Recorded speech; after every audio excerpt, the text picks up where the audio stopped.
Bismillahirrahmanirrahim. Assalamualaikum warahmatullahi wabarakatuh. Allah subhanahu wa ta'ala berfirman, A'udzu billahi minasyaitonir rajim. Bismillahirrahmanirrahim. Ya ayyuhalladzina amanu ista'inu bis-sabri was-salah. Innallaha ma'as-sabirin. Innallaha ma'as-sabirin. Wahai orang-orang yang beriman, mintalah pertolongan dengan sabar dan salat. Sesungguhnya Allah bersama dengan orang-orang yang sabar.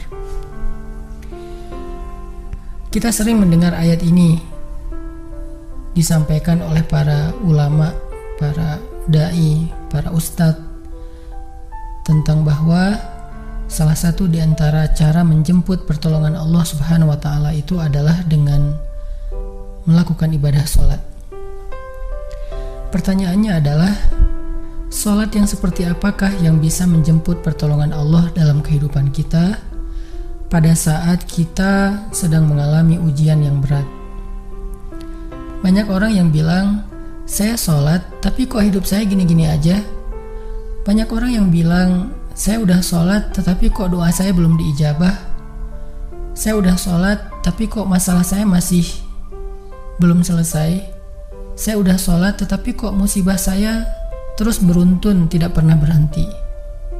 Saya udah sholat tapi kok musibah terus terjadi dalam hidup saya. Sehingga teman-teman yang dirahmati Allah, kita perlu belajar sholat yang seperti apa yang bisa menjemput pertolongan Allah Subhanahu wa ta'ala secara ajaib. Mari kita renungkan sebuah kisah yang pernah disampaikan oleh sahabat Anas bin Malik radhiyallahu an, bahwa dahulu di masa Nabi ada seorang laki-laki di kota Madinah yang melakukan perjalanan antara Syam ke Madinah untuk berdagang. Di tengah perjalanan, laki-laki ini dirampok oleh para perampok. Dia diberhentikan oleh seorang laki-laki, kemudian hartanya diambil, lalu setelahnya laki-laki itu menghunuskan pedang kepada orang ini. Pedagang ini mengatakan, wahai fulan, jika engkau menginginkan hartaku, ambillah, tapi biarkanlah aku melanjutkan perjalanan. Perampok itu mengatakan, adapun harta itu sudah menjadi milikku. Sekarang aku menginginkanmu, aku ingin membunuhmu. Merasa tidak punya pilihan, akhirnya pedagang ini mengatakan, wahai fulan, jika engkau ingin menyakitiku, membunuhku, maka lakukanlah. Tetapi sebelumnya, berilah aku kesempatan untuk melaksanakan sholat 2 rakaat. Lalu perampok ini mengatakan, ya sudah, kalau begitu, sholatlah, aku akan berikan engkau waktu sebentar. Maka pedagang ini pun mendirikan sholat dengan sholat yang sangat khusyuk. Di dalam sholat, laki-laki ini setelah membaca Al-Fatihah, dia membaca sebuah ayat di dalam surat An-Naml ayat 62. Apa ayatnya? Dia membaca kalimat, Amman yujibul muttarra idza da'ah. Amman yujibul muttarra idza da'ahu wa yakshifus su'a wa yaj'alukum khulafa'al ard. A ilahum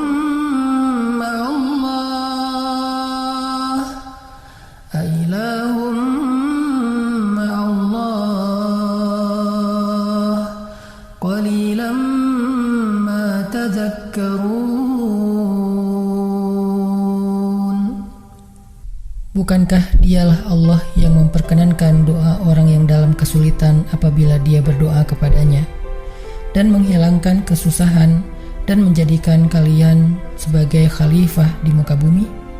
Apakah di samping Allah ada Tuhan lain yang patut disembah atau dimintai pertolongan? Sedikit sekali dari nikmat Allah yang kalian ingat. Shadaqallahul azim. Teman-teman yang dirahmati Allah Subhanahu wa taala, inilah ayat yang dibaca oleh pedagang tadi ketika dia sholat 2 rakaat.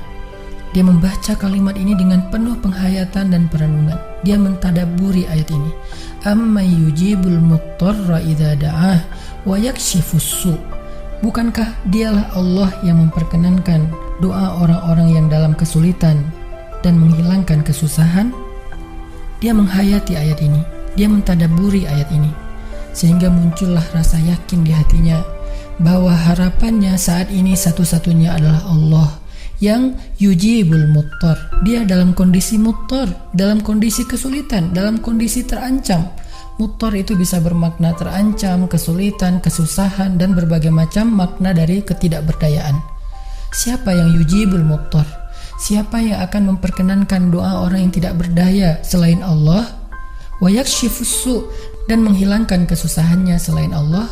Maka mulai muncullah rasa yakin di dalam hati laki-laki ini setelah membaca ayat tersebut. Setelah selesai dia lakukan sholat, kemudian dia mengangkat kedua tangannya. Dia berdoa kepada Allah dengan menyebut nama-nama Allah yang mulia. Ya Rabbi, wahai Tuhan yang maha pengasih, wahai Tuhan yang maha penyayang, wahai Tuhan yang memiliki arasy yang mulia, wahai Tuhan yang menampakkan makhluk, wahai Tuhan yang maha mengembalikan, wahai Tuhan yang maha melaksanakan apa yang Dia kehendaki.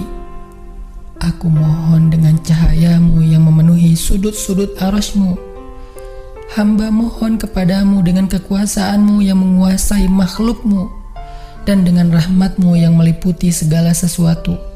Tidak ada Tuhan yang berhak disembah selain Engkau, ya Allah.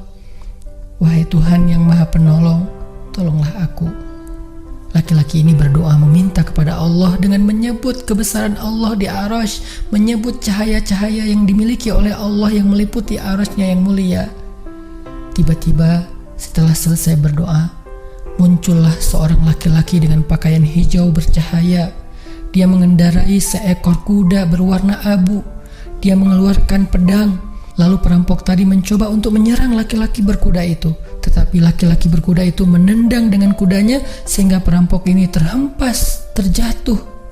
Kemudian laki-laki tersebut membunuh perampok itu seketika. Kemudian pedagang itu bertanya, "Siapakah Tuan?"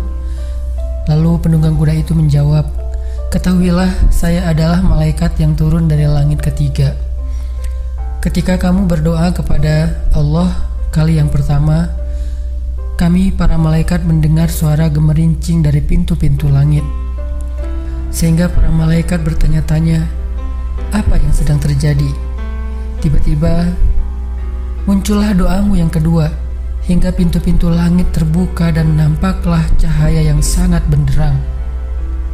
Dan di doamu yang ketiga, datanglah malaikat Jibril kepada kami seraya berseru, siapakah di antara kalian wahai para malaikat yang mau menolong hamba Allah itu? Lalu aku memohon kepada Allah agar Ia mengizinkanku melaksanakan tugas ini.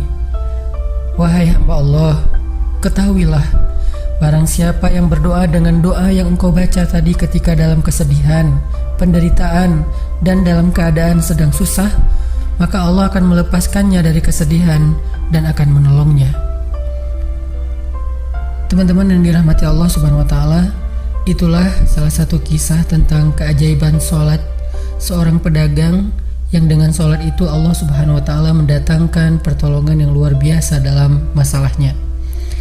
Pertanyaannya adalah, apa rahasia sholat pedagang itu sehingga Allah mendatangkan malaikat khusus yang menunggang kuda berwarna abu, lalu malaikat ini membunuh perampok yang ingin mencelakai pedagang itu?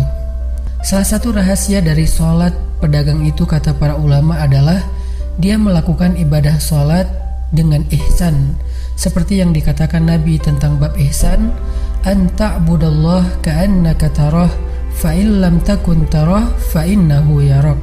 Ketika engkau beribadah kepada Allah, seolah-olah engkau melihat Allah. Jika engkau tidak bisa melihat Allah, maka yakinlah Allah melihatmu. Di sini Nabi mengajarkan kepada kita tentang sholat yang terkoneksi langsung dengan Allah Subhanahu wa taala. terkoneksi dalam yakin dan iman sampai seolah-olah kita melihat Allah. Artinya ketika kita bisa sholat seolah-olah kita melihat Allah, lalu dengan kondisi seperti itu kita meminta pertolongan Allah dengan penuh keyakinan, itulah sholat yang mendatangkan pertolongan Allah. Atau kalau kita nggak bisa membayangkan bahwa kita melihat Allah karena itu memang sulit, maka yakinlah Allah melihat kita dan itu pasti.